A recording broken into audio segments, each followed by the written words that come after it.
Hello and welcome back, ladies and gentlemen. Now, I'm going to go straight into the presentation, so please listen up carefully.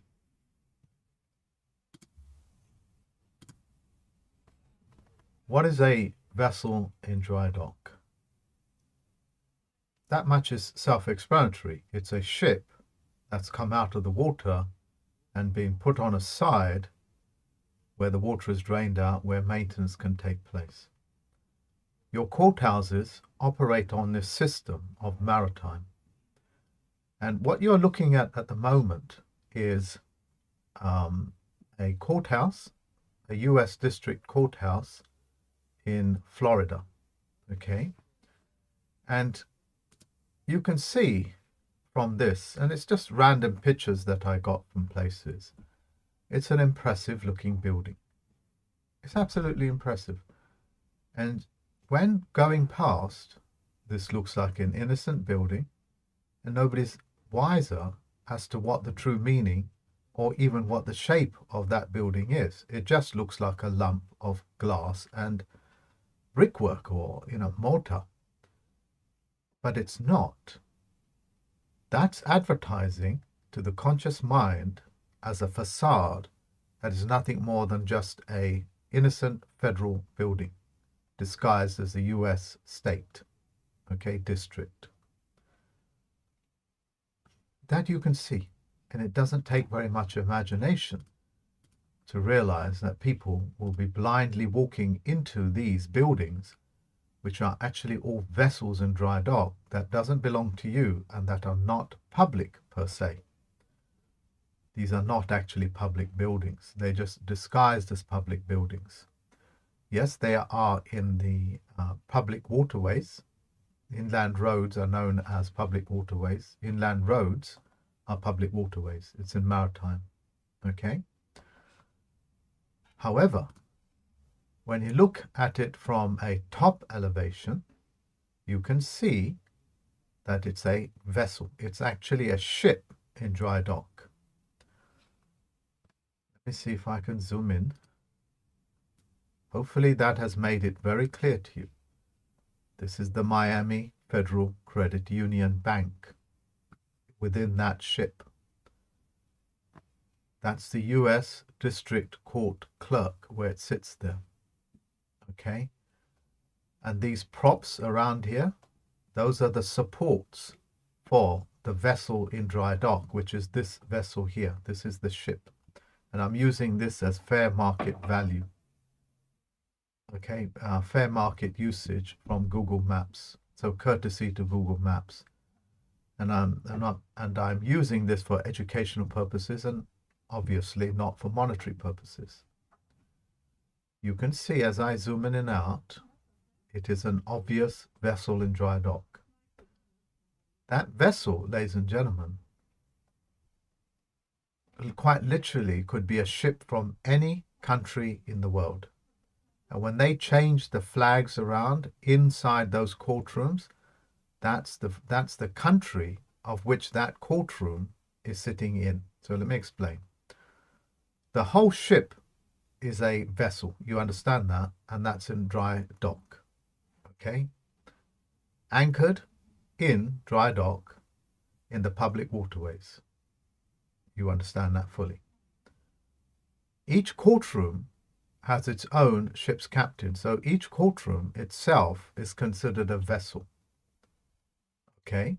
And what flag that vessel, that courtroom, as opposed to the entire building, flies is the jurisdiction of that day.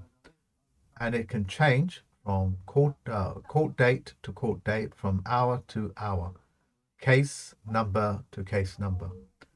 And the general public are innocently walking into these vessels in dry dock, not realizing, of course, that they've actually entered the territory of a foreign country.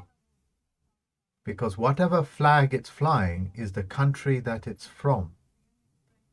And each country is corporate. The word country is corporate. You think it has something to do with territory. No. The corporate vessel in dry dock in maritime, is sitting upon a territory, having permission, as it were, through the Universal Postal Union to dock their vessel in dry dock on that territory within their inland waterways. These are the jurisdictions. Why go to such great lengths? Why go to such great lengths to advertise on top elevation that this is an obvious vessel, and yet to the innocent bystanders that walk past this building on a daily basis would advertise it as that? Okay, that is that. This is that. Why? Why do this? It's very simple. You see, the conscious mind, which only represents perhaps less than 1%, some say as high as 5% of what you are. I very much doubt that. But however, it's only a fraction, it's a very small amount to what the other functions of your body goes through and your mind, which is either your subconscious and unconscious, which all mean no conscious. Sub means no, as in subhuman, which means no human, means no monster. And as a result, that means no. Like submarine means no maritime law. That's why submarines, up to 5-6 years ago, could sail down the Hudson from Russia, and New York and US can say nothing about it because it's below a few feet above the waterline, where there are no maritime laws, where there are no international water. They're all international waters if it's 4 feet below the surface line or the wave line. That came to an end about 3 or 4 years ago.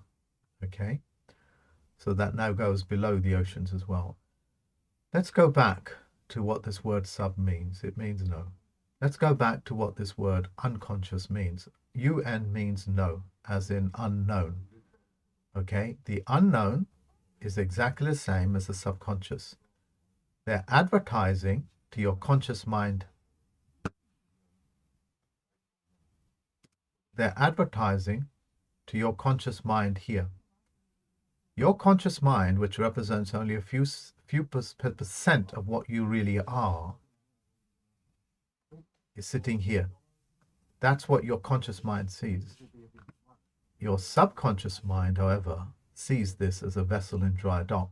Why? It's because it's able to line up things, and because it's able to calculate constantly the differences and the numbers and the subtractions as it navigates through 3-dimensional space. Your subconscious mind and your unconscious mind know what that is. It's a vessel in dry dock. Full stop. Give me a second. Let me just close the window because there are people out there speaking. Okay. Just give me a second, please.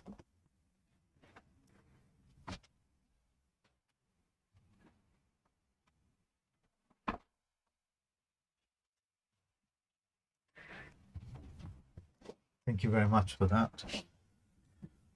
It almost seems so unprofessional. But these days I'm becoming more and more practically informal and educationally much, much more formal. So we know the conscious mind and the unconscious mind, the subconscious mind, which is just 2 divisions, conscious and that which is unconscious. Sub means no, UN means no. And they both are just unconscious and conscious. That's what they're advertising about. Why? What's the significance of that? You see, I was watching a YouTube program. There was a lady on there, and I'm sorry I've forgotten her name. Her name started with a T. Very elegant looking woman, very slim, very elegant looking, well spoken.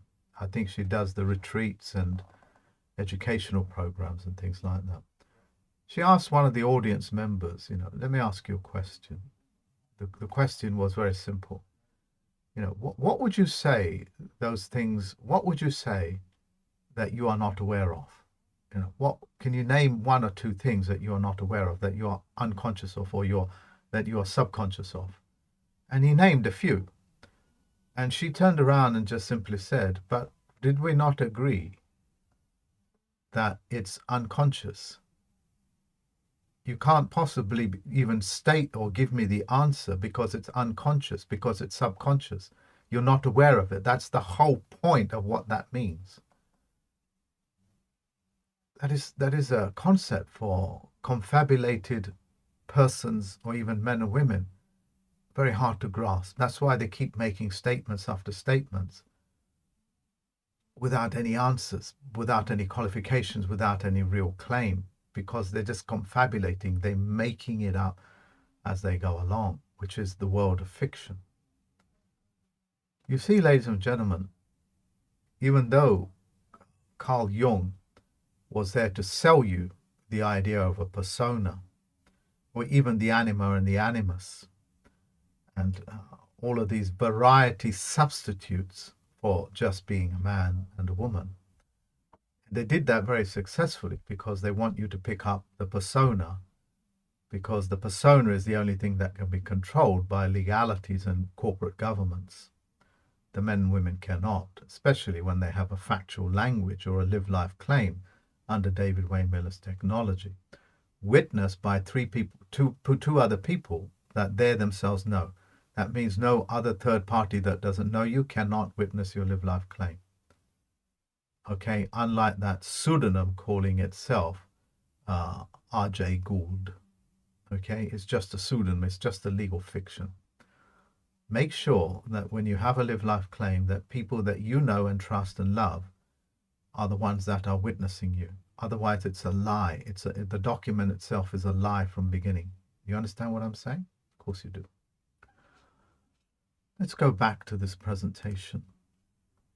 You see, now that I've educated you about the difference between this and that is unconscious and subconscious, which means you're not aware of it until I educated you.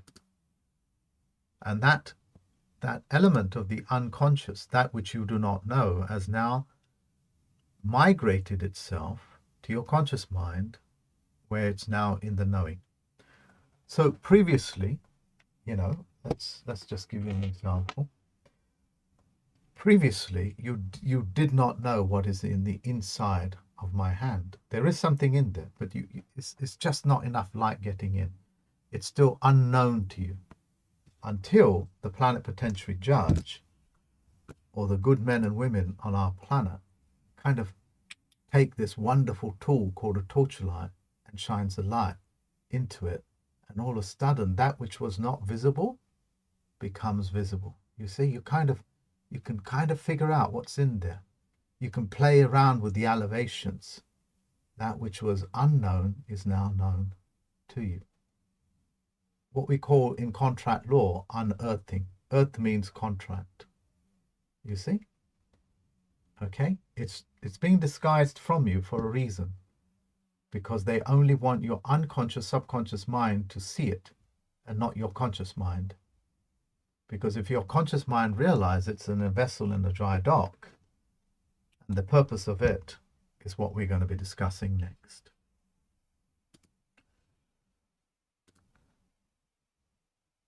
I'll come on to this later. Look, let me get the sequence correct. You see this vessel in dry dock?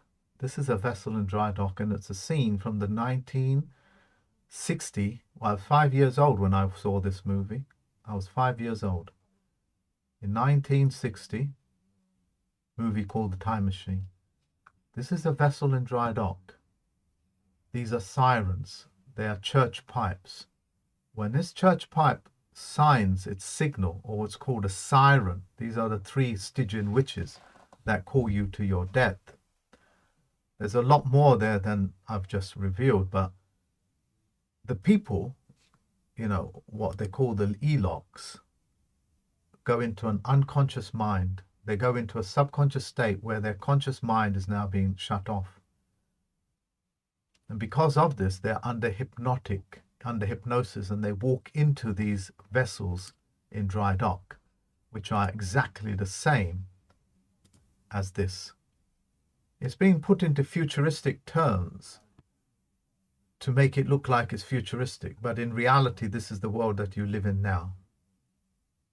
Well, albeit, unless you pick up your corona, which is yours to pick up now. And where the Morlocks, which are the subspecies of man that live in complete darkness, that feed upon the flesh of their fellow man that live on the terrestrial plane.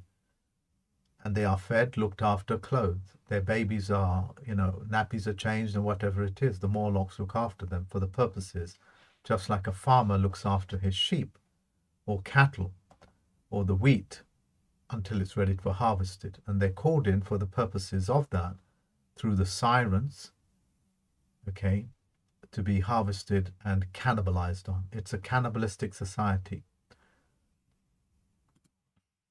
And that's also what I want to speak to you about. We live in a cannibalistic society, and about 2 or 3% of that society members are cannibalizing on the other 80, with the help of around about 18 to 20% of what you and I now call their flying monkeys. The term comes from the Wizard of Oz, where the monkeys with the wings do the bidding of the Wicked Witch. Okay. Now, the Three Stygian Witches is another word for the Rescissions Act, which means you have the right to refuse their contracts within 3 days. So you can tell the Morlocks in poetic language to F off if you want. That's what the Elocks are able to do, but it's put in such a strong symbolic language, just like the difference between this and that is so vast in size and difference that they cannot comprehend that this is the outcome when you walk into these vessels in dry dock. They are abattoirs for the purposes of settlement. The settlement is you. They want your flesh, your blood, your life, your DNA, your offspring, and the rest of it to be sacrificed and simply eaten, called cannibalistic language. Through cannibalistic language, which is the court documents are cannibalistic, and the practice of cannibalism. The practice of cannibalism on this planet really exists because you're witnessing it every time you go into a courtroom. Is there any other way that I can explain it to you? Every time you walk into a courtroom, this is what you're walking into unconsciously, subconsciously. They have subdued you, so your conscious mind cannot help you, and you go into a mode just like church bells, like mosques, just like synagogues. They're all places where this happens. Cannibalism takes place. If it's Catholic churches, they have the gargoyles there, letting you know what it is. Okay? So 95% of that which is you is totally unknown to you, is what the academics agree upon. Okay? Also, the scholastics also agree upon that. The neuroscientists,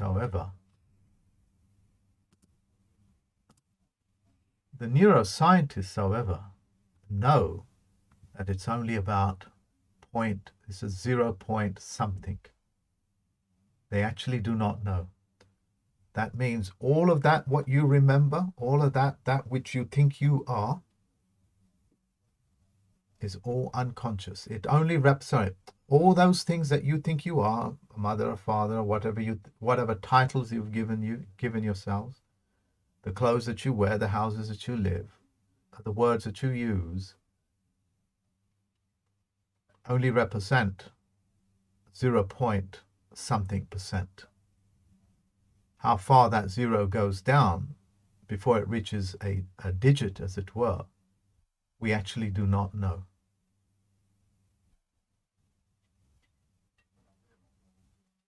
The rest is unconscious and subconscious, which all basically means unconscious. That's what you are faced with. These are the facts. Okay? This is no different between this. This, ladies and gentlemen, and for those people that know where my dwelling is, this building is at the end of my road. Okay, I'm in a place called Claremont Road, which sits on the side here, and and I'm 1 mile down there. This is a Methodist church. Okay, that's a Methodist church.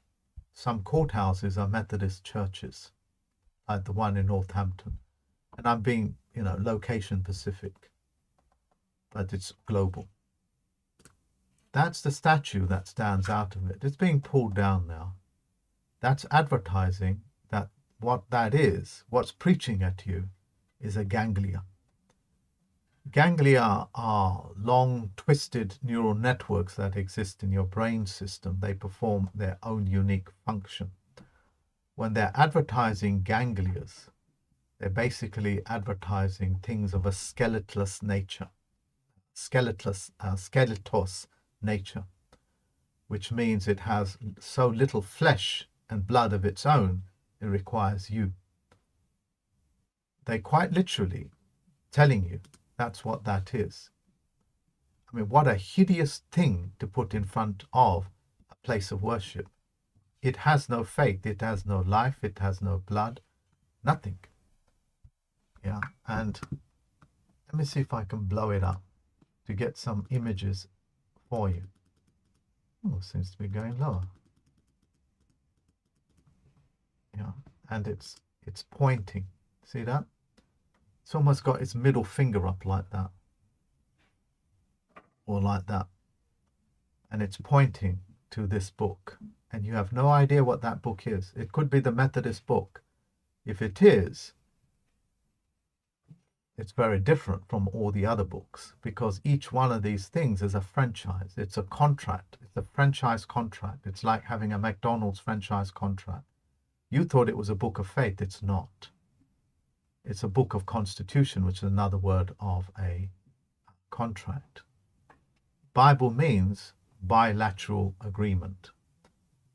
BI means two, like bisexual, like both male and female, sexually. And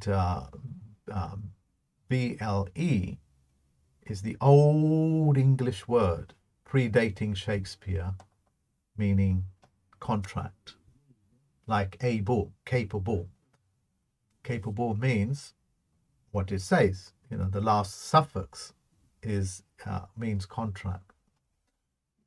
So what I'm saying to you is that they're openly advertising who they are and what they are. One is being advertised to your subconscious, because your subconscious mind is all, it has so much processing powers. Okay, and if you can subdue that processing power, that means remove you of your manhood. They've weakened you by percentages that you and I can't understand. In fact, it's the same percentage as to what the conscious and the unconscious or the subconscious is. You've learned that something less than 0 point something is actually conscious. The rest is unconscious. And that's what they subdued, because that creature has incredible amount of physical and mental dexterity. When that wakes up, all this comes to an end. That is why you're seeing sweeping changes taking place when the corona is now returning back to you. You feel it, don't you? Of course you do. Okay, a church is just another word for Lord, and a Lord simply means landowner. And you thought when he was praying to Jesus or Christ or whatever it is, when he went to the Church of England, you actually went to the Lord of England. The Lord of England are the men and women that you see in the Houses of Commons.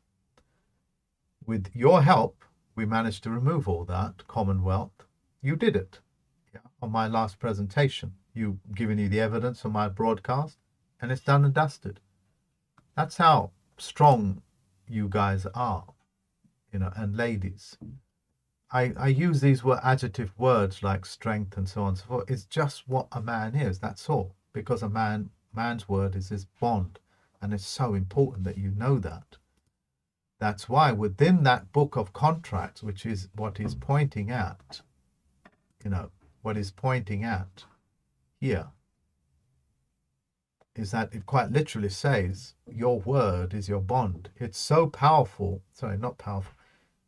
The value of it is so much, it's worth putting into a vault or into a crypt or into a safe, because your word created that bond. We are blood brothers. That's a bond, bonded in blood. If we're bonded on paper, it's because we've made contract. Pen equals pen, and a thumbprint, yours and mine. Those are bonds. Yeah, you know what a bearer bond is. Let's just look up. In fact, I've forgotten what a bearer bond is. What is a bearer bond? Let's have a look here. Okay, a bearer bond. What is a bearer bond? Just asking Wikipedia. Okay. A bearer bond is a bond or debt security. And it even tells you how to create these debt securities. Your governments, corporate governments by de facto, got you to sign these documents. Yeah. Look, guys, I'm not making these things up here. It even tells you the value of it. It's $5. Who created it, how it's created. They give you all this information. It's a debt instrument until it has been settled. You get it? Of course you do. So when I have a bond with you, I perform. And if I am having problems performing, I'll tell you. And that's called honesty. And vice versa. And that's what keeps us communal. That's what keeps us social, so that we're not in conflict. When those mechanisms are taken away from you, robbed away from you, then we turn our pens into stabbing instruments. And that, of course, is what these de facto courts and governments want. Because where there is conflict, there is money to be had. If your husband cannot agree with your wife, and vice versa, then there is a divorce, and they make money from it. Usually you lose 80% of what you gained, because he or she was stupid enough to go and get a divorce in the courts. You don't go to an arbitrator that does this and does this. This is your arbitrator. Look at this face. This face is this face. They're one and the same thing. Oh, sorry. Yeah, this is your arbitrator. You want this to be your arbitrator? It's openly advertising to you what its intentions are. You want this to be your arbitrator? You want this church, the Methodist Church, to be your fiduciary? Do you want the Lord of England, calling itself church? Church means Lord. Lord means church. To be your arbitrator? Or do you want them to do your bidding, because they should be your servants? Are you sure you want this to be your arbitrator, when it is openly talking to two different parts of your brain?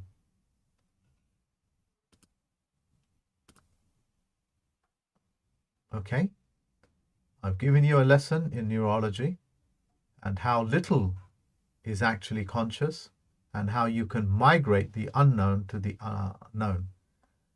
You see, Carl Gustav Jung and Freudian, all of them were put in place for you to pick up personas, getting you to believe you are anything but a real man.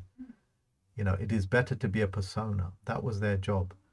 But in using their names, or Carl Gustav Jung, in his Houston tours, he did a tour in US, Houston. They were known as the Houston Tower Lectures. He says it brilliantly. your unconscious really is unconscious. So say it with me. Your unconscious really is unconscious. If you make any attempts to even describe what the unconscious is, you created an oxymoron. Because how can you possibly know that which is unconscious to you or subconscious? But when you educate yourself through planet potentiary judge as I am, your ignorance grows and migrates to your conscious mind, where it can be processed and understood as 2 times 2 equals 4 and not 2 times 2 equals an abattoir. This is a human abattoir, and all of these things are human abattoirs, unless you turn it around. You guys get it? Of course you do. You know what a legal fiction is. Let me read it out for you. How these courts work. A legal fiction. A legal fiction is a fact assumed or created by courts. What? So they create a legal fiction which has nothing to do with you. They create that legal fiction. The courts create the legal fiction.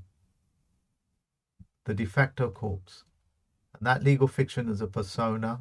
It's a variety of things that you think you are, but not as a man and woman. You understand the power of what I'm saying to you? The legal fiction is a fiction version of you. That's why they go day and night selling you clothes, fashions, entertainment, soap operas, movies after movies, sad books after sad songs. They're all there to get you and walk you away from knowing that you're a man or a woman. It's really as simple as that.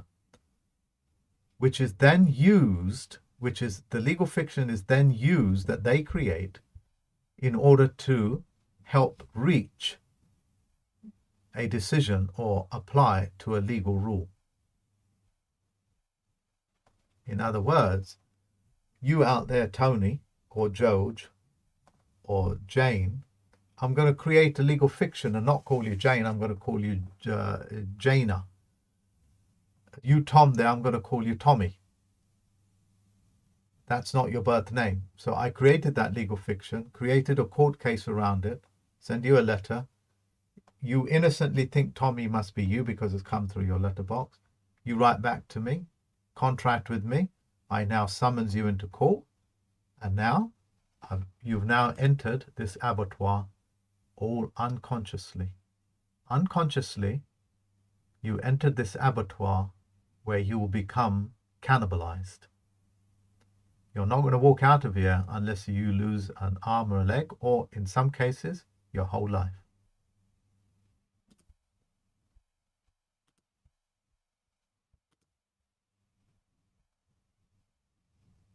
And this page here will teach you on the name conventions.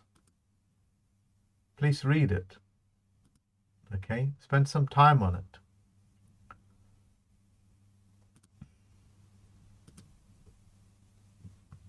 Well, I'm going to read it to you again. A legal fiction is a fact assumed, which is the mother of all F-ups, yeah? Or created by courts. Unless you have a court of record of yourself, you won't be able to rebut another court. Another court created this for you. If you as men and women did something bad, really did something bad, then they don't need your permission. They can just come and get you. Because when you're a man and woman lying and cheating and stealing, it's not acceptable. You understand what I'm saying?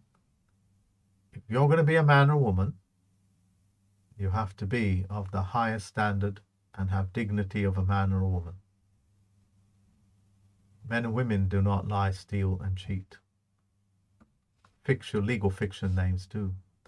So when you lie and cheat, you automatically go into legal fiction, and because you lied and cheated, the courts will take full jurisdiction over you. You understand? They don't need your permission then, because they've already caught you lying and cheating. Like those people that do so in the YouTube. Those ones that copied me, pretending to be me, they've already created court cases against themselves and prison sentences. That's how the system works. If you've got criminal records, that's why we say to you, if you've got criminal records, you better tell us for mortgages, IRS and loans and etc. Otherwise, it's going to cause a lot of problems. You understand what I'm saying? Of course you do. Okay, a decision or to apply a legal rule. So men and women are dignified and they're dignified, they work the life of truth or fact.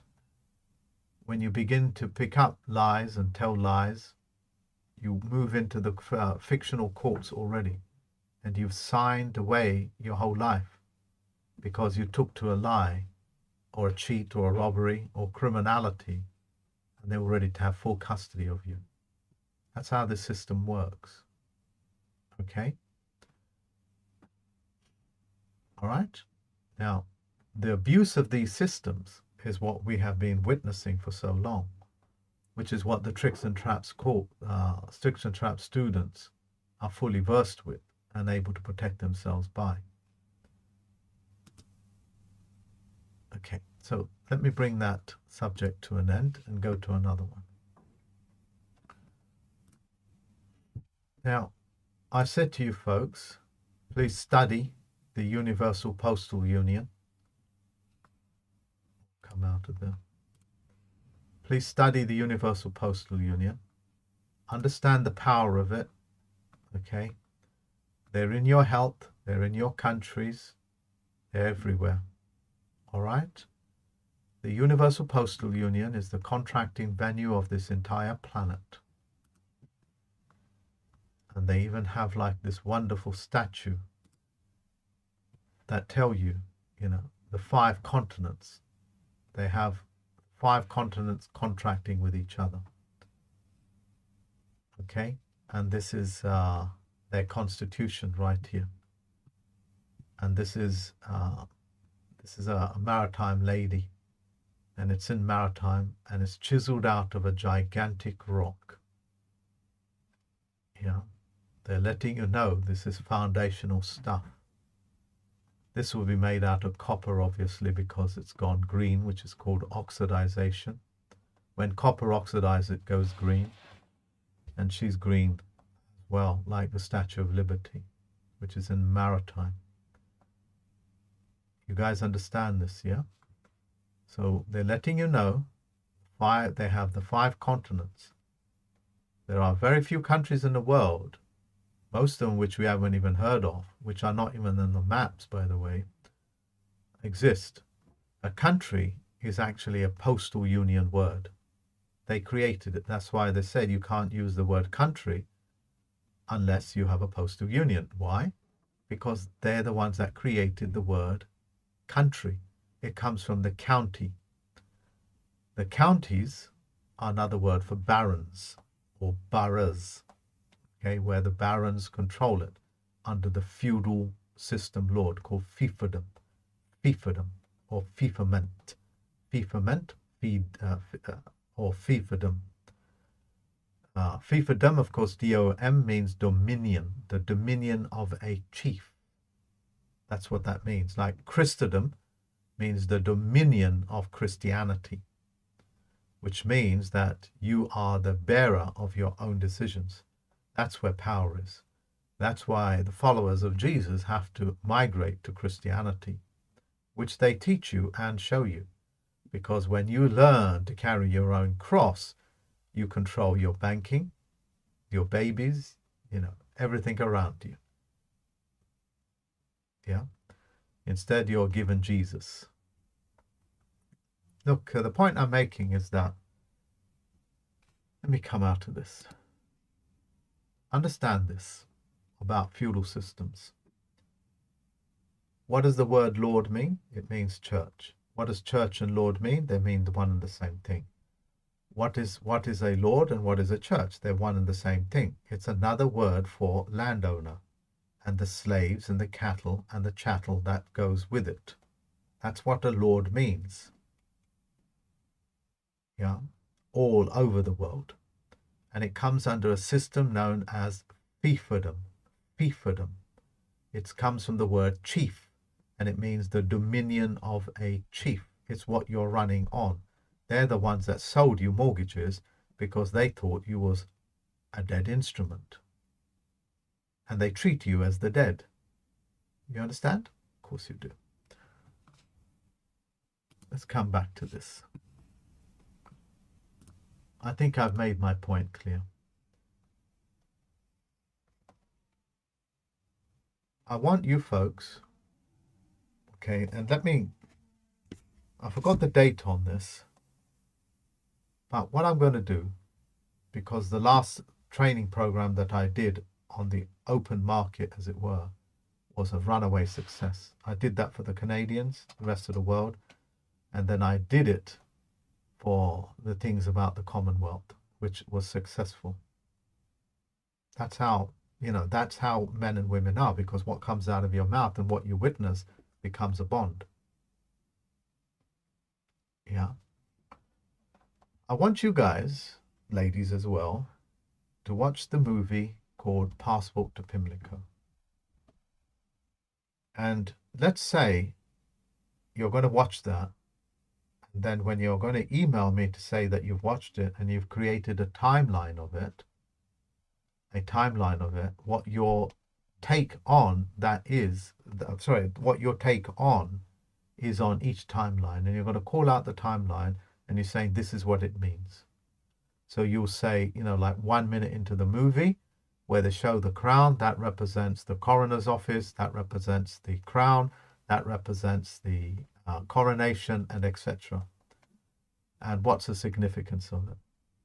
And I'm going to provide you with a link where we can go live, and you're going to share that with everybody. And when you do that, when 10, 15 people are doing that, you will create such a fantastic analysis of the movie. The whole world will figure it out. Because on the back of this movie, which I saw when I was about 6 years old, I created the nation building program, which I held in Moy in Northern Ireland, I think 3.5 years ago. You guys get it? That's how powerful these things are. They are highly educational, created by plenipotentiary judges for the purposes of educating fiction people, entertaining fiction people, and educating factual people. Okay? When you email me, you'll be given the date for that, and we'll go live, and you're going to share that information.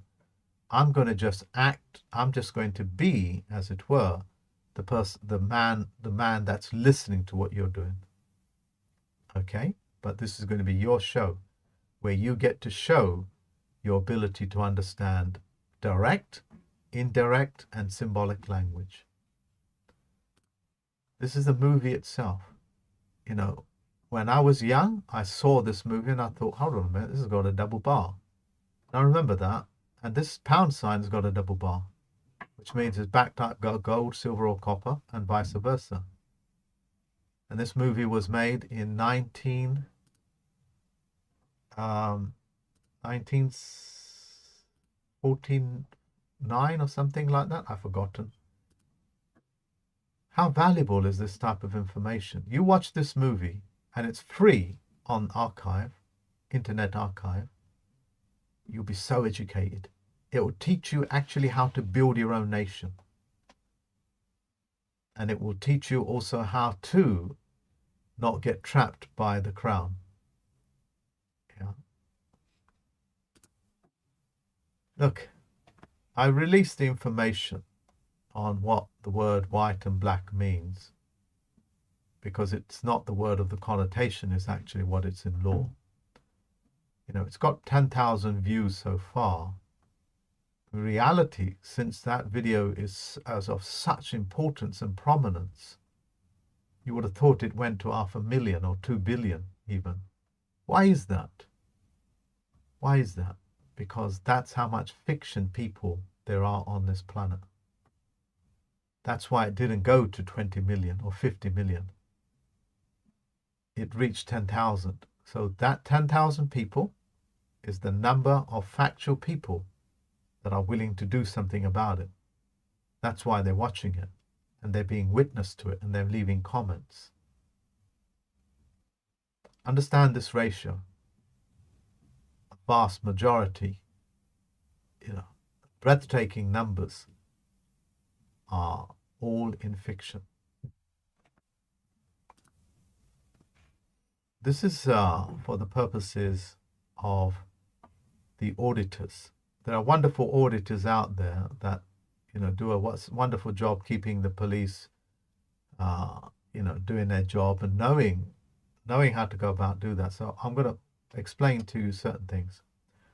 First of all, if you want to go to a police station or a council and everything, write to them first. You can send it by recorded delivery, or you can send it by proof of post. And when you send it to them, give them a minimum of 3 days to audit them, and keep a copy of that letter. That's proof that you've sent it to them, and that's a postmaster treaty. Okay, that acts as a postmaster treaty, because all public officers are there at the beck and call of the benefactors, which is you. So for George, who was looking out for me, who was an auditor, do this. Write to the three commanding officers there. Okay, not the whole 5, because that's just, you can CC them in, help yourself. Okay, but just write to whichever police station you want to go to, that sheriff's office, or whichever country it is, write to them first, so you're giving them notice. You understand? Simple words, autograph, thumbprint, put it through the through the conduits of the post office, and that's the contracting venue. And what you say on that document is who you are. If you say you're an auditor, that is what you are. And just pen your paper on that, okay? For you auditors out there. This is how many ranks that there are that are within the constabulary. Please understand there's a huge difference between police officers. Let me just reduce this. There's a huge difference between police officers and constables, and I'll go through that with you. So these are the 5, or 1, 2, 3, 4, 5, 6, 7, 8. These are the 8 ranks that you have in a constabulary. Okay?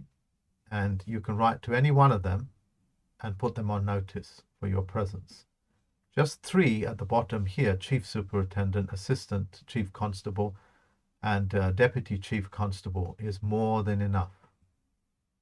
Okay, if you want to even do it to the desk sergeant, you can do so, but you have to write desk sergeant. So the desk sergeant knows that you're coming, and you can also service them by hand. Okay? And yes, they will give you some resistance, but the point is you can't get yourself arrested and for wasting police time or being belligerent or harassing them, because you've served them notice through a postal treaty. Okay? So let's go over to what this thing is with the police and what a police constabulary is. I deal with constabularies. Constabularies deal with me as a Chief Federal Postal Court judge. So when George sent the police around to check if I'm okay at my home address, at my dwelling as it were, he was establishing constabulary. Yeah, so well done on that. But let's go through it. Is that the police is a civil force granted the legal authority for law enforcement. Do you know who grants them the legal authority? You do.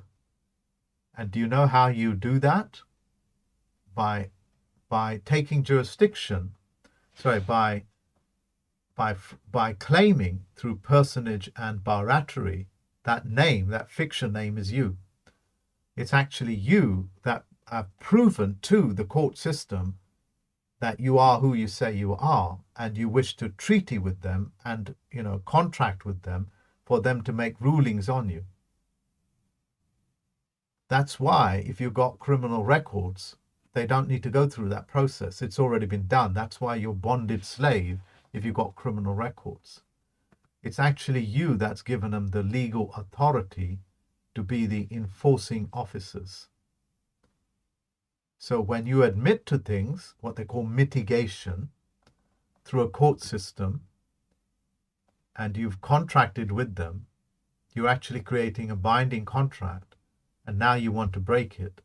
So you are authorizing the police to arrest you. You are the authorizing agent. It's called authorizing agent. You are your own self-authorizing agent of law enforcement, which is corporate. Enforcement means corporate. IEN means no. And maintain public order, while a constabulary is a police force. You see, the police force, they're only ever going to use force, okay, because they're trained to minimize the damage that you would cause, either through lack of contract performance or, violent behavior or whatever it is. You understand what I'm saying to you? There's a lot of mirroring going on. The police force is a constabulary. They're there to keep the peace. The peace is a breach of peace. The word peace comes from the word contract. It's a breach of contract. And if you've picked up a legal name and walked yourself into an abattoir, either through a criminal record, you've given them jurisdiction to judicate over you. And these are the characters that will do it. Yeah. And they want to know, why isn't it that you're not giving up one of your limbs or your entire life? Because you agreed to it. Okay. So, Metropolitan Police, and this will be true for virtually every country in the world. This one calls itself Metropolitan or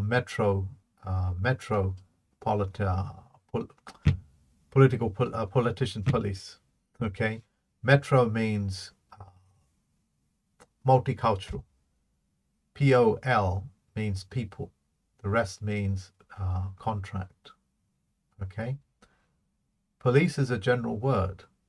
It's policing. It means people's contract. That's why consent is absolutely paramount. And it is you that is creating that contract. I beg your pardon, where am I?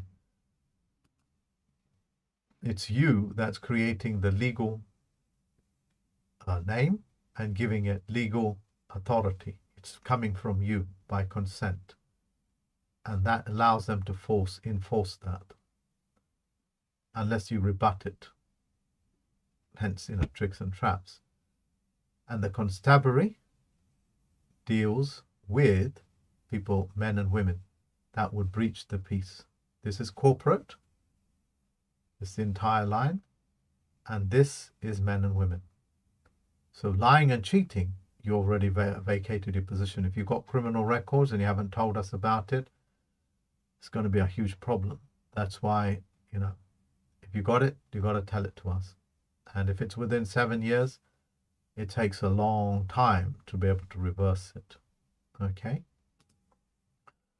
Look, anybody that educates you to this level already has a plenipotentiary judge position. That's why people like the auditors and things like that, they have so much considerable power. That's why they don't get themselves arrested. And there's little or no chance of that ever happening now that I've given them the mechanism of serving them notice. You can do that by phone as well, by the way. So, when you go as an auditor, just simply say you're an auditor and you're giving them notice to make themselves available. And that if you wish to be a journalist or a correspondent, understand what these words mean. You can't be a reporter. Reporter means no porting, which means you've got nothing to say. You can only talk about soap operas, not living things. That's why Fox News, ABC, BBC, DDC, and all these fiction things are just lost so much credibility. They're just being flushed down the toilet because they were always toilet people. It's something that you do in the morning, You use a bit of toilet paper to wipe it off your butt, as it were, and you flush it down the toilet. The sewage system deals with it. That's what's happening with your mass media. Okay? Correspondence is an adjective. See, it's an adjective. It's an opinion. Unless you say you're a correspondent and send them a letter to the police station or hospital or whatever it is, then you become a noun, even in conventional fictional language. From an adjective, which means you've got no contract with anybody, and when you turn it around and you serve them notice, that's how you become a noun. That means you've contracted. Unless you've contracted, it's just a unilateral agreement. Unilateral agreement means no one-way contract. No one-way contract. It means I just have a contract with you. So when Obama says our unilateral agreement to attack China is now in force, which means he only has a contract with himself to just babble. And that's why they're full of, S-H-I-T. You understand this migration period? Very powerful knowledge, isn't it? Understand what a journalist is. It's a noun. Straight away, it's a noun. Yeah? What does a journalist do? It keeps a record of things. That's what it is. So you're already a walking, talking journalist. If you're an auditor, you're a noun. If you are a journalist, you're a noun, because it's a journal, like Captain's Log. It's, famous words in Star Trek. But if you use a correspondence, correspondence means two-way. I'm corresponding to John. If John doesn't receive the letter or doesn't want to and send it back, I'm just an adjective. But if I've successfully written to him and he's accepted the letter and he hasn't returned it in 10 days' time or 10 working days' time, then he becomes a noun. That means he's got a contract. Yeah? You get it? Yeah, that's how these things work. So I've given you a lot of information here. So you, George out there, that's an audit. Call yourself an audit. Give them notice. It's up to you how long you give them, but minimum of 3 days. Tell them that you are a journalist, okay? And you're a freelance journalist, which is a noun. And you have a correspondence treaty with them because they accepted your letter, making you a noun. You get it now. Of course you do. Powerful knowledge, isn't it? Can you imagine what my tricks and traps students, university students know? Yeah, just on the back of these things that you guys are educated beyond anything that I've come across on YouTube. So just think about it, yeah? This is just me doing my job as my duty as a plenipotentiary judge. Don't use the word job, by the way. It's a poison word. Use the word duty, Okay? I think you folks have comprehended what I have done. And please review this, share this video. And happy Corona's Day. Let's have that. If all of you agree to it, if more than 500 people put their thumbs up and says, let's have a happy Corona Day, this day will go on in record as a Corona Day. You can create that holiday for yourself. That's the power of a republic. And YouTube allows the republic mechanism and bureaucracy to be able to do that. Powerful, isn't it? Happy Corona Day. Happy Corona Day. Thank you.